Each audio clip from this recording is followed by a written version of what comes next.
যখন বউ লইয়া আমার বাড়ির সামনে দিয়া হাতটা দইরা ফাইটা যায় বুকটা ফাইটা যায়। এই ব্রো শান্তনা, তুমি এদিকে আসো। কে ভাই? আরে ভাই চিনেন না আমাকে? এদিকে আসেন। আরে ভাই আমি মারুফ। ওরে আল্লাহ রে, কি রে তুই মারুফ নি? হ্যাঁ ভাই।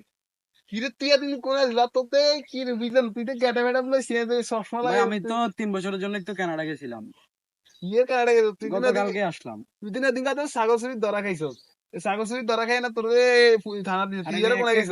এই চুপ থাকেন নিয়ে কি হইছে তখন? তুই তো ভাই এগুলা কারোর বলার দরকার নেই। ও বড় আয় কবি না টাকা দেখা শর্মা গান তো বের হকুন দিই তাই। আরে না ভাই, এটা 3 লাখ টাকা, এটা 3 লাখ টাকা ভাই। এই যে ভাই সুন্দর আছে ভাই। এটা কানাডা থেকে বাইরে মানুষ যা। আরে না ভাই, এই ভাই ধর এই ভাই এই এটা কি হইলো? 3,500 টাকার ছাগলের জন্য আজকে 50,000 টাকার চশমা জরিমানা গেল।